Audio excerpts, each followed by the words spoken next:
Assalamualaikum warahmatullahi wabarakatuh. Perkenalkan, nama saya Hanun Wafa Azalia dengan NIM 251610101102 dari program studi Pendidikan Dokter Gigi Fakultas Kedokteran Gigi Universitas Jember.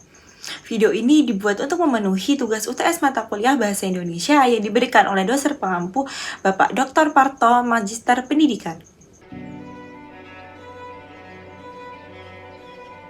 Di dunia yang dipenuhi oleh lebih dari 7.000 bahasa, hanya segelintir yang berhasil menembus batas negara dan menjadi bahasa internasional. Bahasa seperti Inggris, Mandarin, atau Spanyol sudah lama mendominasi komunikasi global. Namun, di antara semuanya, ada satu bahasa yang perlahan mulai naik ke permukaan. Bahasa itu adalah bahasa Indonesia.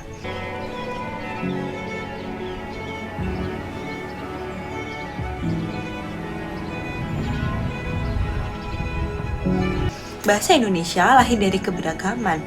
Di dalam satu negara saja, lebih dari 700 bahasa daerah. Dan dari perbedaan itu, bahasa Indonesia ini hadir sebagai pemersatu. Ia bukan hanya alat komunikasi, tetapi juga fondasi yang menjaga persatuan bangsa. Jika satu bahasa mampu menyatukan jutaan orang dengan latar belakang yang berbeda-beda, maka bukan hal yang mustahil bahwa bahasa ini juga mampu menjembatani dunia. Salah satu kekuatan terbesar dari bahasa Indonesia adalah kesederhanaannya. Tidak ada perubahan kata kerja berdasarkan waktu, tidak ada gender dalam struktur bahasa, dan tata bahasanya relatif konsisten.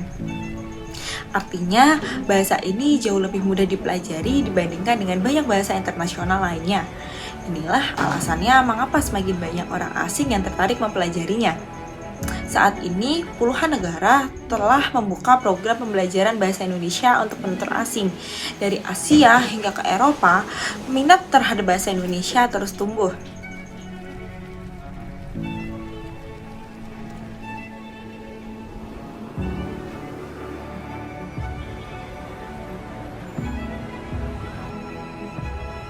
Namun, bahasa tidak berkembang sendirian. Ia tumbuh bersama dengan kekuatan ekonomi dan juga pengaruh global.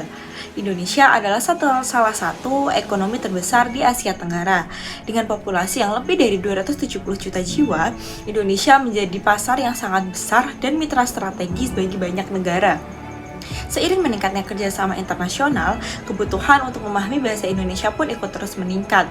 Dalam dunia bisnis, bahasa bukan hanya sekedar alat komunikasi, tetapi juga kunci untuk membangun kepercayaan.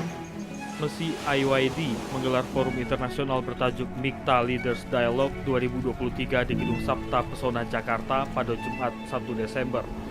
Langkah besar menuju pengakuan global akhirnya mulai terlihat. Pada tahun 2023, bahasa Indonesia resmi digunakan sebagai bahasa sidang dalam konferensi umum UNESCO. Ini bukan hanya sebuah pencapaian simbolis, ini adalah pengakuan bahwa bahasa Indonesia memiliki posisi yang penting di tingkat internasional.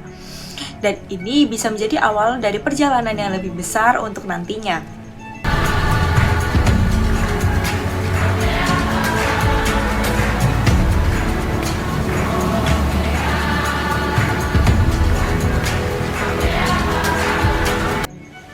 Lebih dari sekedar bahasa Indonesia membawa kekayaan budaya yang luar biasa. Setiap kata, setiap ungkapan nanti akan mencerminkan nilai, sejarah, dan juga identitas bangsa. Dari seni, kuliner, hingga tradisi, semuanya menjadi daya tarik yang membuat dunia semakin ingin mengenal Indonesia. Dan ketika budaya ini nanti menyebar, bahasa pun ikut mengikutinya. Dengan seseorang dalam bahasa yang ia pahami, maka akan melekat di pikirannya. Jika Anda berbicara dengannya dalam bahasanya sendiri, maksud Anda akan melekat di hatinya. Jika kita melihat semua faktor ini, jumlah penutur yang besar, kemudahan belajar, kekuatan ekonomi, serta pengakuan internasional, maka bahasa Indonesia memiliki fondasi yang kuat untuk menjadi bahasa internasional. Namun, perjalanan ini belum selesai. Dibutuhkan peran kita semua untuk terus menggunakan, mengembangkan, dan juga membanggakan bahasa Indonesia di tingkat global. Karena pada akhirnya bahasa bukan hanya tentang kata-kata, tetapi ia adalah tentang identitas, tentang bagaimana kita dikenali oleh dunia, dan mungkin suatu hari nanti ketika orang-orang dari berbagai negara saling berbicara, saling berkomunikasi, bahasa Indonesia akan menjadi salah satu dari bahasa yang mereka gunakan. Sekian video yang dapat saya buat, kurang lebihnya mohon maaf. Wassalamualaikum warahmatullahi wabarakatuh. Terima kasih banyak.